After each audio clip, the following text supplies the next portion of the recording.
What's going on, guys? This is Vibe Garbanzo, and we're here for the countdown to The Last Jedi.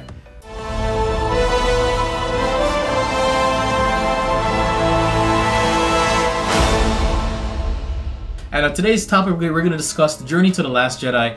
3 of the books that we read so far: Phasma, the Legend of Luke Skywalker, or Luke Skywalker Legends, yeah, and then the Princess Leia book, Captain Phasma. What's your impression of it? Honestly, it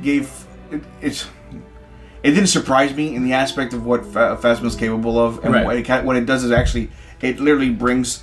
It gives you the whole backstory, where she's from, where she was born, how she was raised. It's an origin story. Okay, and just what, and the thing is that she's apparently been ruthless as Jump Street.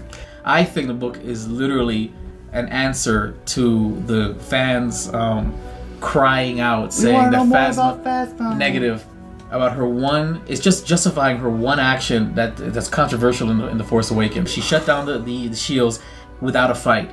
So I believe Disney commissioned a book just to explain that one action she took by making her ruthless and only about herself. So of course the book reveals that her loyalties are only to herself. And if it's something that's going to benefit her, or it's going to protect her, save her. Spoiler alert, by the way. Well, yeah, we're not going to get deep into it.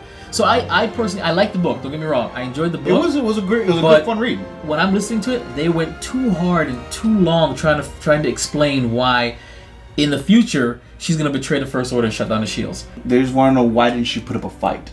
It's not so much that's the only reason. And the whole that's thing my point, though. They're addressing that. They gave her a full book of her fighting. Right. They gave her a full for fighting for herself, just to justify why she shut down those shields. I'm saying that's how I feel. If you get a chance to pick up, go to. It's worth it. It's worth it. I'm not saying I didn't like it. I'm just saying that I get what you're trying to do. Yeah. I saw it. Princess Leia. I didn't like the book. I'm just gonna throw it out there.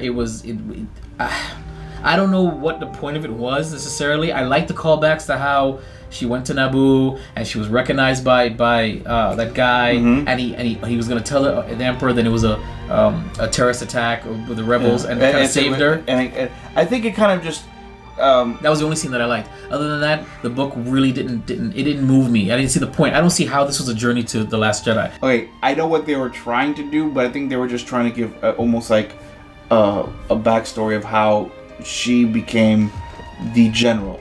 I mean, it was an okay book. I didn't like it. No, but it was the origin story of how Leia became the rebel. Out of the 3, actually, out of the 4 books I've read since the last movie, this is still it's number 4. That's because you have this nostalgic. It's still good, though. You have this nostalgic, like, dreamy-eyed vision of Princess Leia and Carrie Fisher. I still remember what you said at Star Wars Celebration. Cue the clip. I can only speak for myself, and I think that she's grown up with. I've grown up with her. For as long as I can remember, she's been part of my life in one way or another. You want to grow up and marry a girl like her, someone who has that fire, that passion, who is that it knows what she wants and goes after it. Exactly. So I'm just saying that I know for a fact that this thing was like it stroked your heartstrings. Well, I mean, dude, I mean, when they did write the whole scene about the whole with the Death Star, actually that did hit home. Okay. I say you guys can skip the book, but Garbanzo. Look, if you guys don't read it, if you're a fan of Princess Leia, as I am, definitely check it out. If it's a hit or miss for a lot of people, so I mean, you might enjoy it, you might not, but definitely check it out if you can. The Legends of Luke Skywalker. Fun.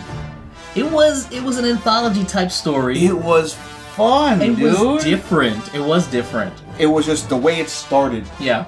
The way it started, just like everyone, it's just telling different stories. It was more like a homage. Oh, okay. Oh, homage. Look at them French words. Can we discuss can we discuss the narrative framing device? And this one, you had storytellers. Exactly. I didn't like that narrative structure. I didn't like that it kept on going back to this random ship going to Canto Bight, and that it just kept on going back to them, and they were trying to sneak out some random person, and they're all telling random stories. I'll be honest, the droid story was kind of weird to listen to. Which one? The one about the way he describes it. The way he describes the droid story. Yeah. Yeah. I don't want to mention it because I think that was actually really fun for me to watch. Right.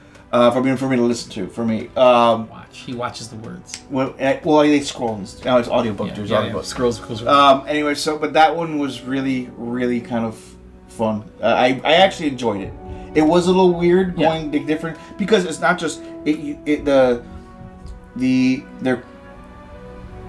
what's the word the rate of the way that they speak is it changes from exactly. So it's not consistent. Can we agree that the strangest story was about the trash compactor pit monster? It was. That was the strangest story. But, okay, one, they gave it sentience. They gave it a sentient mind. Two, it uses the Force. That was awesome. So good. You could have chosen any other random character. Why did you choose the random lizard, the little slick monster? No, octopus, and say that he had a point to it and that he shed it off some kind of outer layer nonsense. Okay, it's a spiritual kind of sense. That was a spiritual. I agree, it was a spiritual thing, and that was the apparently that was the point of this. Yes, it was kind of like because I think that was kind of an explanation of how did Luke become so powerful so quickly. I don't think so. I think what they were doing is that they personified a mundane encounter in the original series and gave it more weight than it needed to be. It was different. It was something completely different. It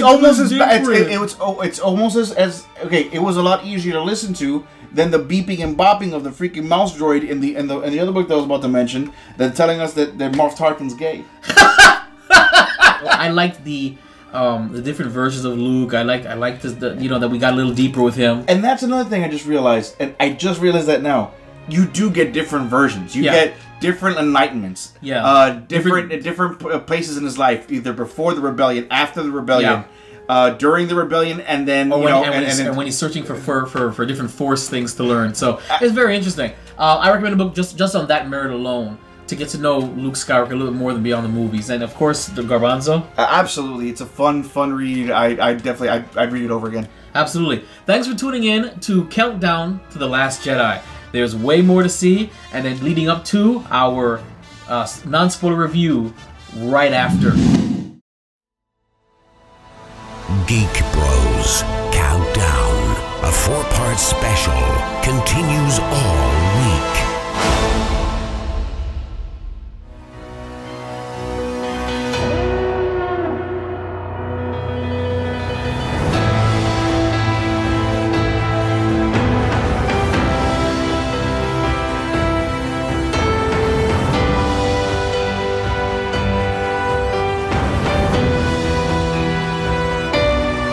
Kind of weird, and this is a kind of a weird mention, but at my dad's funeral, I remember people telling stories about him. Legends. and referencing like how he particularly impacted their life in one way or another. So I see what you're saying. It's almost like it's yes. So I was like, this feels almost like he's gone. Right. Or they're maybe preparing us for something. Possibly.